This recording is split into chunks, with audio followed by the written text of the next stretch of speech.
day 1 tayo dito sa estancia, outdoor. Tatry po natin dito sa outdoor estancia. So ito, mag-prepare lang muna tayo. Of course, number 1, mag-gloves tayo. Gloves muna tayo. Gawa muna tayo ferry 1. Day 1 sa estancia. Ano po tayo? Sa labas ng Chibo. Hanapin ng Chibo. Ayun, Chibo. Ito nyo, sarado pa pala. Maaga pa kasi. Pero may mga nagsiset up na rin. May mga nagsiset up.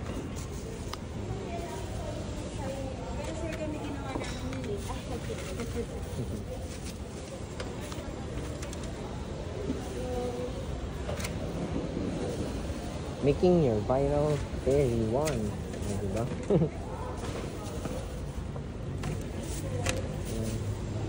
Post tayo everyday hanggang sa makita nyo na to. Makita nyo yung mga products namin. Then, sana masarapan kayo. Sana magustuhan nyo. Sana maisipan nyo mag-repeat order para sa Pasko, gift, regalo, surprise, anniversary. Then, kulang ko. Okay. Alright. So, ferry 1. Lapit na tayo ng bagong taon. So, gawa muna tayo ng ating mochi bar. Ito, press test muna natin, no? Press test. Yan. Karamihan talaga ng mga products ko, hindi siya matatamis. Kasi, I believe in the future na mas healthier yung option na we can still enjoy the food we eat na hindi dependent on maraming sugar. Kumbaga, masarapan ko sila. Like sa pagkain, sa spices ka nagre-rely rather than sa mga high calories na food, diba? That's my vision na magkaroon na more option for this one. Na you can enjoy the food without being high in calories or not sweet.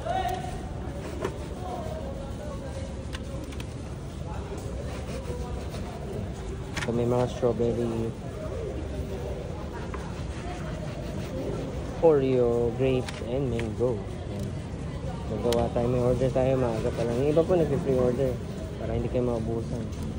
Yung iba kasi dyan, kapon po, may mga dumaan, naubusan na sila nung parang, sabi nila yung parang hotdog style daw yan. Mas maganda talaga mag-pre-order kayo, reserve, kasi they sell out fast.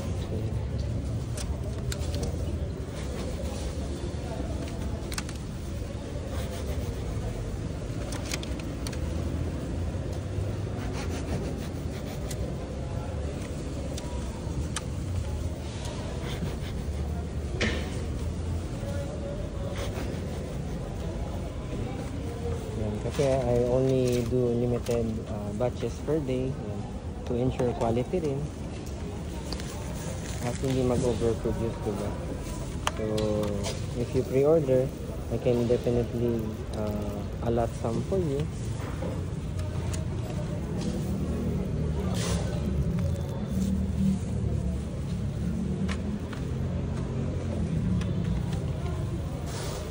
Para for sure na pag pinick up nyo or nag-book kayo, hindi kayo maubusan.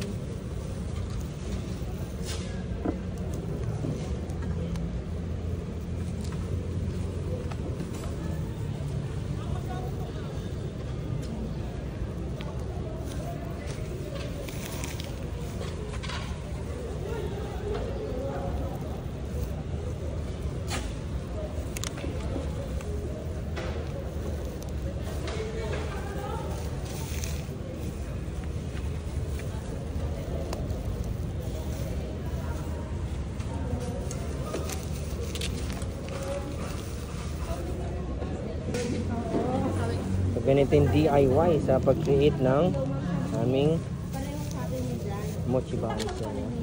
So very soft siya. Ma-expect nyo soft. Sa mga hindi pa nakatry, soft siya. And then yung flavor niya laging balance lang. It's not too sweet, it's not too bitter, and it's not too sour. Pero most of my item are not sweet. So pasensya na sa mga nag-expect na matamis, kagaya ng cake or ensaymada. Yung sugar content ng mga products ko ay very little lang yung ratio niya.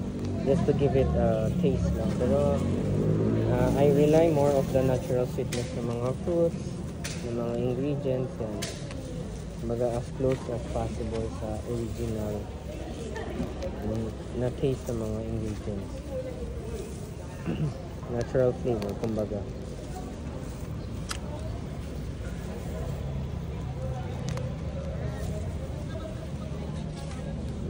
Ayan, tapos na tayo sa custard.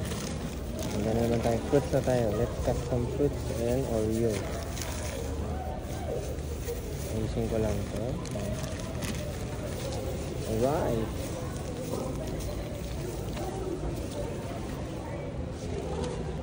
Yan, Oreo. Maglagay na tayo ng Oreo.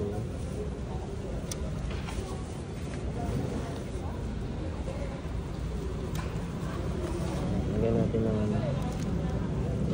bits.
Ito naman grapes naman. Kanina Oreo, grapes,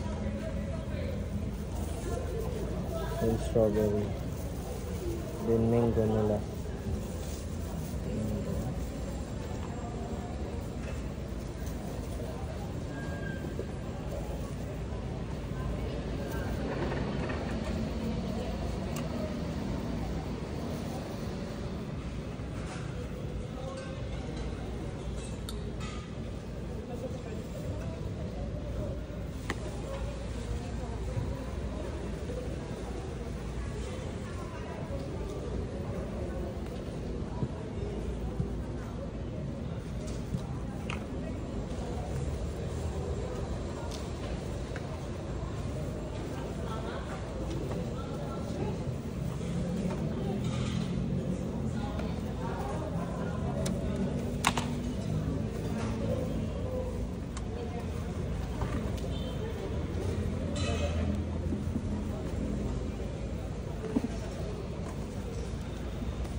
Ito naman strawberry. So strawberry, Oreo, grapes.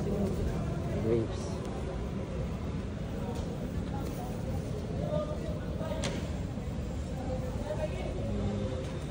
Double check na lang tayo. Nalagyan ko to. Maliit masyado.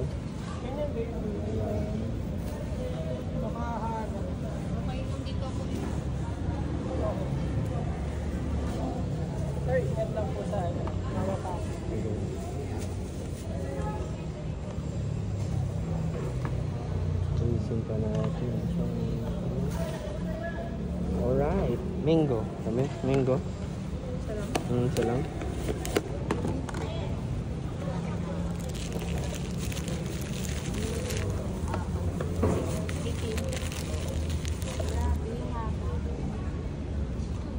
Hmm.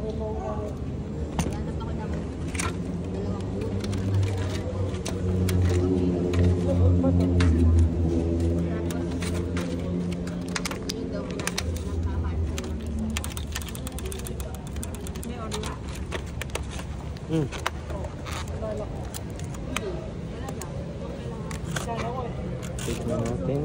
Ayan, ito, bubuking na natin to. May nag-order nito. Early morning.